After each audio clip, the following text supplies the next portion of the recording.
মমতা বন্দ্যোপাধ্যায়ের সরকার ও শাসক দল তৃণমূলকে বিড়ম্বনায় ফেলতে জুনিয়র ডাক্তারদের উপর হামলার ভয়ঙ্কর চক্রান্ত করা হচ্ছে। কুণালের ওই অডিওকে ঘিরে রাজনৈতিক মহলে তো বটেই, আন্দোলনকারীরা এমনকি জনমানুষও চাঞ্চল্য ছড়িয়ে পড়ে। বলছি সাহেব অর্ডার করেছে। হ্যাঁ চকলেট, হ্যাঁ ওরাবার জন্য অর্ডার করেছে, কিন্তু এটা তো লাইনের নাই। সবাই সবাই প্রশ্ন করছে কারা যারা আছে আপনারা।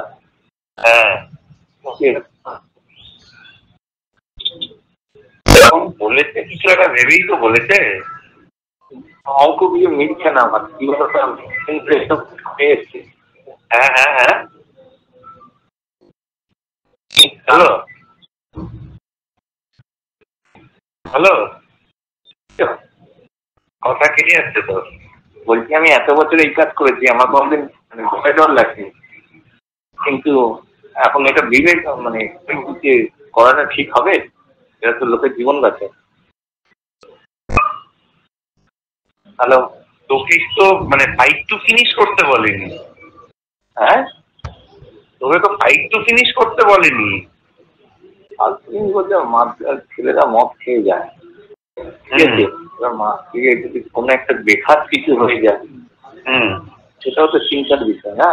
সেটা ওকে বল যে আমার এরকম মনে হচ্ছে, কি করবো।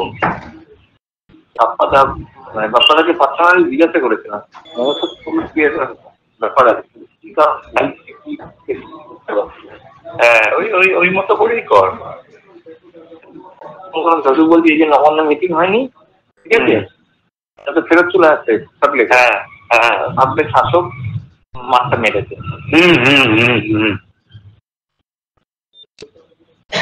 কি বললো কথাটা কিছু বুঝলে? হ্যাঁ আমি বুঝে গেছি। বলছি পুরো দোষটা দিয়ে আরো বড় অশান্তি পাঠানো যাবে। হ্যাঁ হ্যাঁ হ্যাঁ, কিন্তু কলকাতার কাউকে নয়, সব বাইরে। আচ্ছা ঠিক আছে, দেখছি কি করবো। মাথা ফাটার মাথা ঠিক হবে। খানিকটা যদি কিছু করা যায়, খানিকটা হলেও ওই ব্যাপারটা থাকবে যে ওরাই এটা করাবে। দেখছি আরেকবার নকশার কাছে যাচ্ছি আমি। এবার আন্দোলনকারী জুনিয়র ডাক্তারদের ওপর হামলার ষড়যন্ত্রে জড়িত থাকার অভিযোগে গ্রেফতার সিপিএম এর যুব সংগঠন ডিওয়াইএফআই নেতা কলতান দাশগুপ্ত। শুক্রবার সন্ধে গড়ফা থানা এলাকা থেকে সঞ্জীব দাস ওরফে বুবলাই নামে এক অভিযুক্তকে গ্রেফতার করে পুলিশ। সূত্রের খবর, ধৃতকে জেরার সূত্র ধরেই শনিবার ডিওয়াইএফআই নেতা কলতান দাশগুপ্তকে গ্রেফতার করে। শুক্রবার অডিও প্রকাশ্যে আসতেই অভিযোগ উঠেছিল ষড়যন্ত্রের। কলতান গ্রেফতার হওয়ার পর নিজেও সে কথা জানিয়েছেন। এখনো পুলিশের পক্ষ থেকে জানানো হয়নি, তবে নিশ্চিতভাবে কোনো ষড়যন্ত্র আছে, তাহলে আসল নির্যাতিতার বিচারের ঘটনাটাকে সরিয়ে দেওয়ার জন্য এটা করা হয়েছে বলে আমার ধারণা। যদিও সেই ভাইরাল হওয়া অডিও সত্যতা নিয়ে কোনো সংশয় নেই। গ্রেফতারের পরে জানিয়ে দেয় বিধাননগর পুলিশ কমিশনারেট। তদন্ত যখন হবে তখন এনাদের ভয়েস স্যাম্পলসগুলো আমরা নেব এবং এই ভয়েস ক্লিপিংয়ে যে কথাগুলো আমরা পেয়েছি, যে ভয়েস দুটো আমরা পেয়েছি, তার সাথে আমরা তদন্তের প্রক্রিয়ার মধ্যে আইন অনুসারে আমরা সেটা ম্যাচ করাবো। এই অডিও ক্লিপে কয়েকটা নাম আমরা পেয়েছি, সাহেব, দাদু এবং বাপ্পা। কারা এই সাহেব, দাদু এবং বাপ্পা, এই ঘৃণ্য ষড়যন্ত্রের নেপথ্যে তারা কিরকম ভাবে আছে, সেইটা আমরা তদন্তের মাধ্যমে বার করার প্রক্রিয়া শুরু করে দিয়েছি। সঞ্জীব দাস এটা কনফেস করেছে এবং কলতন দাশগুপ্তকে আমরা ফার্দার ইন্টারোগেট করছি। এই যে অডিও ক্লিপ আছে, এটার সত্যতার কোনো সংশয় নেই, এটা একেবারে সত্যি ঘটনা, এটা হয়েছে, সেটা আমরা টেকনিক্যালি অ্যানালিসিস করে পেয়েছি। কলতানের গ্রেফতারের পরই সড়ক বিরোধীরা মিথ্যে মামলায় ফাঁসানো হচ্ছে। কলতানের গ্রেফতারের তীব্র নিন্দা মোহাম্মদ সেলিমের, সড়ক সুজন চক্রবর্তীও। জেলে ভরে দিল বামপন্থীরা, লড়াই থেকে সরবে না বার্তা মীনাক্ষী মুখার্জির। উঠল ফোন ট্যাপ করার প্রসঙ্গ। এটা তার প্রমাণ হচ্ছে যে তাহলে ফোনটা ট্যাপ হচ্ছে।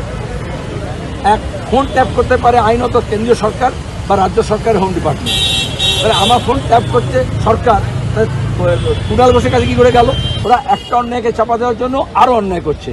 এটা সেম ওল্ড ব্রিটেন পাথ, নতুন কিছু না। এই ব্রিটিশ জমানা থেকে আমরা দেখে আসছি এই ধরনের মিথ্যা মামলা করা হয়। কিন্তু কুণাল তো কোন ছাগল, তো মানে কি বড় বড় ব্রিটিশ অফিসাররা, দুটো অফিসাররা গোয়েন্দা লাগিয়ে এসব কিছু করতে পারেনি। তো ওই যে পেশা পাল্টেছে, আমি দেখলাম ও ছিল মুখপাত্র, এখন হয়ে গেছে কনস্পিরেটর। একটা গভীর ষড়যন্ত্র, এআই বেসড ষড়যন্ত্র, রাজনৈতিক ষড়যন্ত্র।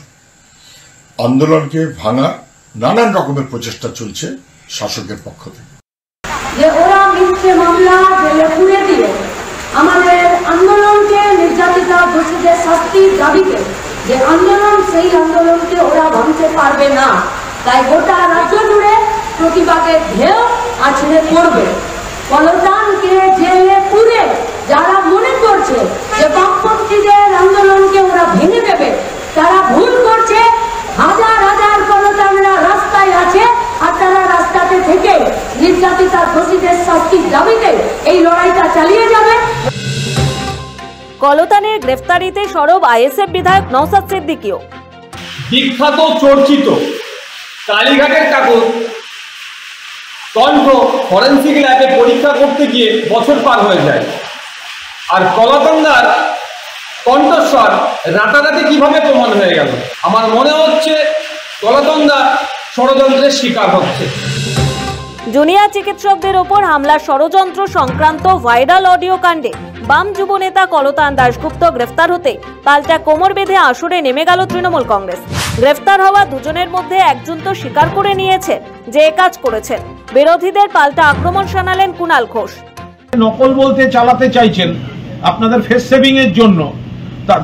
যাদের দুজনের মধ্যে ফোনে কথোপকথন হয়েছে, তো তাদের একজন তো স্বীকার করে নিয়েছে যে হ্যাঁ কলতানের সঙ্গে কথা হয়েছে।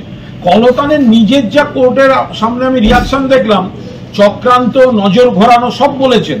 শুধু গলাটা ওনার নয়, ফেক অডিও, এই কথাটা কিন্তু কোর্টে ঢোকার সময় বা সকালে কলতান দাশগুপ্তর মুখ থেকেও আমরা কেউ শুনি। এত বড় প্লট করছে, এটা হতে পারে না। এখানে আসল মাথা আছে কেউ পেছনে, যারা কলতান বা সঞ্জীবদের দিয়ে এই হামলাটার প্লট করাচ্ছে। বামেদের উপর আক্রমণ শানিয়ে নিজের এক্স হ্যান্ডেলে সরব হলেন দলের যুবনেতা দেবাংশু ভট্টাচার্য। সংশ্লিষ্ট ভাইরাল অডিওয় সাহেব বলে যাকে সম্বোধন করা হয়েছে তার পরিচয় নিয়েও সন্দেহ প্রকাশ করেছেন তৃণমূলের যুবনেতা। তার আশঙ্কা, ডিওয়াইএফআই নেত্রী মীনাক্ষী মুখোপাধ্যায় কিংবা সিপিএম নেতা মোহাম্মদ সেলিম যে কেউ এই সাহেব হতে পারেন। সৌভিক সান্যালের রিপোর্ট, সময়, কলকাতা।